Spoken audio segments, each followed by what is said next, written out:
Good morning student. आइए class 12 में जो आपका नेक्स्ट टॉपिक है ये है Coulomb's law, interaction of charge. तो इसकी लास्ट वीडियो में हमने प्रॉपर्टी ऑफ चार्ज के बारे में पढ़ा था, जिसमें हमने देखा था कि पहले भी इसकी प्रॉपर्टी थी वो कंजर्वेशन ऑफ चार्ज था, और दूसरी जो प्रॉपर्टी थी वो था क्वांटाइजेशन ऑफ चार्ज। तो क्वांटाइजेशन ऑफ चार्ज में हमने देखा था कि हमें अगर किसी बॉडी को आवेश देना है तो हम कितना आवेश दे सकते हैं। तो ये हम जो आवेश दे सकते हैं या निकाल सकते हैं ये होगा आपका Q बराबर प्लस माइनस एन टी। इस फॉर्मूले की सहायता से आप किसी भी बॉडी को कितना चार्ज हम दे सकते हैं ये निकाल सकते हैं, ठीक है ना। जहाँ पे एन आपका इंटीजर और ई आपका 1 इलेक्ट्रॉन पे जितना आवेश होता है वो, ठीक है ना। तो किसी भी बॉडी को हम कितना चार्ज दे सकते हैं या किसी बॉडी से कितना चार्ज निकाल सकते हैं, उसका जो फॉर्मूला है आपके पास ये होता है Q बराबर प्लस माइनस एन ई। अब बात करते हैं, जैसा अपन ने देखा कि भाई जो आवेश है पॉजिटिव एक दूसरे को रिपेल करते हैं, पॉजिटिव नेगेटिव अट्रैक्ट करते हैं, नेगेटिव रिपेल करते हैं। तो भाई कितने फोर्स से ये एक दूसरे को अट्रैक्ट और रिपेल करते हैं, इसके बारे में कूलम्ब साहब ने एक नियम दिया था। उसी नियम को हमें पढ़ना है, कूलम्ब्स लॉ। तो आइए देखते हैं। तो इन्होंने बताया कि जो पॉइंट चार्ज होते हैं, एक हमने मान लिया प्लस Q1, दूसरा हमने मान लिया प्लस Q2, दो जो आपके आवेश है। अब आपको पता है कि एक दूसरे को पॉजिटिव है तो क्या करेंगे, प्रतिकर्षित करेंगे। तो प्रतिकर्षित करेंगे तो ये इस पर एक फोर्स लगाएगा इस तरफ। मान लो ये आपका पहला है, ये आपका दूसरा है, तो force on first due to two, मतलब पहले आवेश पर दूसरे के कारण बल लगेगा। कौन सा, प्रतिकर्षण। तो ये हो गया फोर्स ऑन 1 ड्यू टू 2। और ये जो आपका पहला वाला आवेश है ये दूसरे वाले आवेश पर एक बल लगाएगा, force on 2 due to 1। Means पहले के कारण दूसरे पे कितना बल लगा, फोर्स ऑन 1 ड्यू टू 2 और फोर्स ऑन 2 ड्यू टू 1। याद रखना ये पॉइंट चार्ज का मतलब स्मॉल आवेश, ठीक है ना। अब ऐसे भी हम समझ सकते हैं कि हमने जैसे टू बॉडी इस पर इस प्रकार का आवेश वितरण कंटिन्यूस, ठीक है ना। अगर कंटिन्यूस आवेश वितरण है और एक और बॉडी हमें इस पे भी कंटिन्यूस चार्ज का वितरण है, तो क्या हम इन दोनों को पॉइंट चार्ज कर सकते हैं? नहीं कह सकते हैं, क्योंकि इनकी जो डिस्टेंस है वो बहुत कम है। इसलिए हम, और चूंकि यहाँ पे चार्ज का डिस्ट्रीब्यूशन किया गया है तो इसलिए पॉइंट चार्ज हम नहीं बोल सकते। बट अगर हम इसी को बहुत दूर रखते हैं, इसी चार्ज को कहाँ पे रखते हैं, बहुत दूर, तो उसको हम फिर बोल सकते हैं कि जो आपका कंटिन्यूस चार्ज डिस्ट्रीब्यूशन है ये एक पॉइंट चार्ज की भांति व्यवहार करेगा। तो पॉइंट चार्ज का मतलब ऐसा नहीं है कि पॉइंट में ही होगा, ये रिलेटिव है, ठीक है ना, डिस्टेंस के ऊपर डिपेंड करता है। यहाँ पे आपको पॉइंट चार्ज ही लेना है, पॉइंट चार्ज के लिए ही आपका कूलम्ब का जो नियम है वो कैसा है, वैलिड। अब दूसरी बात, जो Q2 है, Q1 पे फोर्स लगाया F1, ये इस साइड भी लगा सकता है, इस साइड में इसको रिपेल कर सकता है, लेकिन ऐसा नहीं हो सकता है। तो उन्होंने बताया था कूलम्ब साहब ने कि भाई बल लगता है वो लाइन ज्वाइनिंग टू चार्ज, जो फोर्स है वो एक्ट करता है along the line joining two charges. अब ऐसे भी कह सकते हैं टू सेंटर ऑफ चार्जेस, ठीक है ना। तो जो आपका फोर्स है act along line joining center of charge भी कह सकते हैं, center of charge, ठीक है ना। तो और इन्होंने ये भी बताया कि जो फोर्स ऑन 1 ड्यू टू 2 और फोर्स ऑन 2 ड्यू टू 1 है ये इक्वल होते हैं, लेकिन इनकी जो डायरेक्शन होती है ये कैसी होती है, अपोजिट होती है। तो force on 1 due to 2 equal to minus of force 2 due to 1, ये कैसे होते हैं, आपकी इक्वल होते हैं। तो जो आपके फोर्स लगते हैं, पहला चार्ज दूसरे पे लगाता है और दूसरा चार्ज पहले पे लगाता है, तो इनका जो मैग्नीट्यूड होता है ये कैसा होता है, सेम होता है, और जो इनकी डायरेक्शन होती है वो कैसी होती है, अपोजिट। तो इस प्रकार से हमने देखा कि जो फोर्स है आपका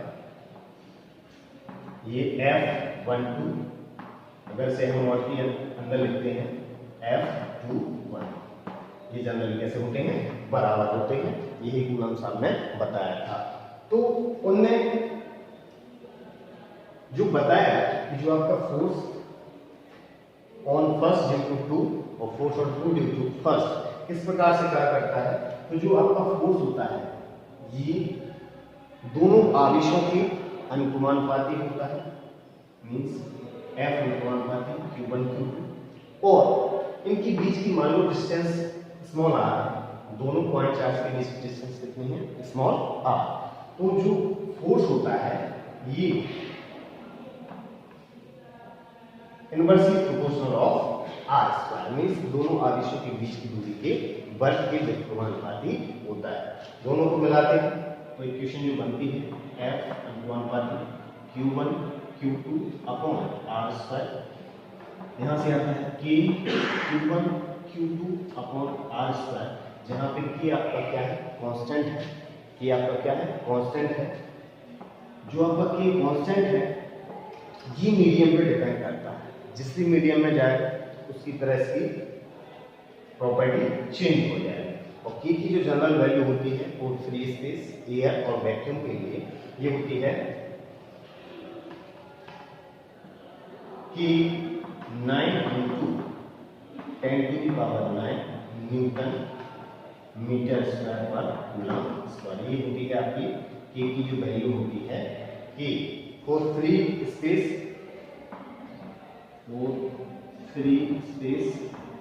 जनरली जो हम यूज करते हैं vacuum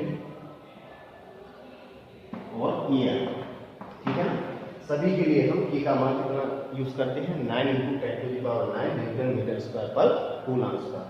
permittivity of free space ये आपका कांस्टेंट होता है, ठीक है ना। तो इस प्रकार से जो K होता है ये आपका कांस्टेंट है। तो कूलम साहब ने जो नियम बताया उन्होंने ये बताया कि दो बिंदु आवेशों के मध्य जो बल होता है वो उन दोनों आवेशों के गुणनफल के अनुपाती एवं उन दोनों के बीच की दूरी के वर्ग के व्युत्क्रमानुपाती होता है। कि आपका कोई मीडियम कांस्टेंट है बराबर K Q1 Q2 upon r square, और K की जो वैल्यू होती है ये होती है कि 9 × 10⁹ न्यूटन मीटर स्क्वायर पर कूलम स्क्वायर, ठीक है ना। तो ये कूलम साहब ने नियम दिया था, ठीक है ना। अब इसके आगे चलते हैं। तो कूलम साहब ने बताया कि जो आपका 2 पॉइंट चार्ज के बीच में जो फोर्स होता है ये दोनों आवेशों के गुणनफल के अनुपाती, उनकी बीच की दूरी के वर्ग के व्युत्क्रमानुपाती होता है। और जो फोर्स होता है ये डिपेंड करता है मीडियम पे, किस मीडियम में, फ्री स्पेस, वैक्यूम, एयर, या हम ग्लास में ले सकते हैं, वाटर में ले सकते हैं, किसी भी ऑयल में ले सकते हैं। तो उसके लिए वो अलग अलग होगा, फोर्स जो होगा वो डिपेंड करेगा किस पे, मीडियम पे। तो हमने जो फॉर्मूला निकाला F बराबर K Q1 Q2 upon r square, जहाँ पे K आपका क्या है, कांस्टेंट। ये भी आपका मीडियम की ही प्रॉपर्टी है, मीडियम पे डिपेंड करेगा, कांस्टेंट है। इसकी जो वैल्यू है फ्री स्पेस, वैक्यूम और एयर की वैल्यू होती है अपनी 9 × 10⁹ न्यूटन मीटर स्क्वायर पर कूलम स्क्वायर। अब K जो होता है ये इस प्रकार से भी होता है K बराबर 1/4πε। K जो होता है 1/4πε, जहां पे एप्सिलॉन क्या होती है, परमिटिविटी ऑफ एनी मीडियम। जो परमिटिविटी होती है वो किसी भी मीडियम की होती है, ठीक है ना। इसका जो डिस्कशन है वो हम अगली वीडियो में करेंगे। फिलहाल अभी हम कूलम्ब के नियम के बारे में जानते हैं। तो K आपका कांस्टेंट है, इसका मान 9 × 10⁹ न्यूटन मीटर स्क्वायर पर कूलम स्क्वायर होता है। और जो K इस प्रकार से भी हम लिख सकते हैं, तो इस प्रकार से फॉर्मूले को हम लिख सकते हैं F बराबर K Q1, K की जगह है 1/4πε Q1 Q2 upon r square. तो ये आपका कूलम का नियम है, ठीक है ना। अब जैसे हम देखते हैं जो आपका फोर्स है ये डायरेक्टली प्रोपोर्शनल है Q1 Q2 पे। मींस अगर जो चार्ज है, चार्ज की वैल्यू अगर ज़्यादा हो, चार्ज की वैल्यू कैसी ज़्यादा है, तो जो फोर्स का मान होगा वो कैसा होगा, ज़्यादा होगा।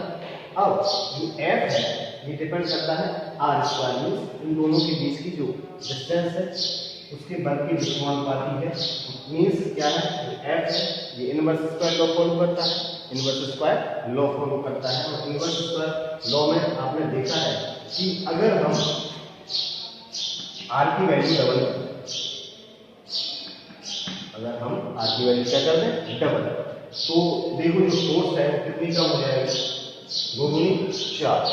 मीन्स जो आपका फोर्स होगा ये कितनी गुना 4 गुना कम, ठीक है ना।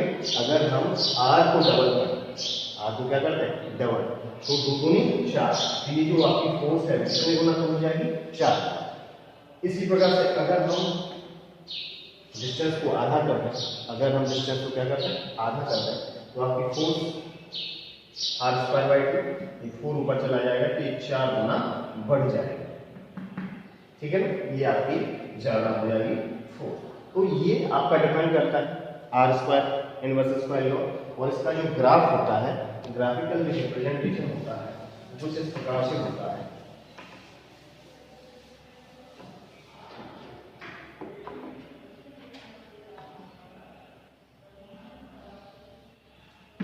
ये आपका R सेपरेशन, ये आपका F है। तो जैसे जैसे हम R की वैल्यू फाइंड करते हैं, जो फोर्स है वो बहुत तेजी से कम हो जाता है, ठीक है ना। जैसे हम R की वैल्यू बढ़ाते जाते हैं, फोर्स का मान क्या होता है कम होता जाता है। और ये आपको पता है कि R की वैल्यू बढ़ाते जाते हैं तो ये इनवर्स स्क्वायर लॉ का पालन करता है, तो बहुत तेजी के साथ ये कम हो जाता है। तो इस प्रकार से कूलम साहब ने जो नियम बताया वो पॉइंट चार्ज के लिए ही वैलिड है, ठीक है ना। पॉइंट चार्ज के लिए ही वैलिड है। मीन्स दो बिंदु आवेशों के मध्य कितना फोर्स आकर्षण हो या प्रतिकर्षण का हो, कितना बल कार्य करता है, इसके लिए उन्होंने एक नियम दिया था। वही आपका क्या कहलाता है कूलम का नियम, जिसके अनुसार दो बिंदु आवेशों के मध्य कार्य करने वाला आकर्षण और प्रतिकर्षण का जो बल होता है उसका जो मान होता है दोनों आवेशों के गुणनफल के अनुपाती एवं उनके बीच की दूरी के बल के व्युत्क्रमानुपाती होता है। ये आपका क्या था कूलम का नियम था।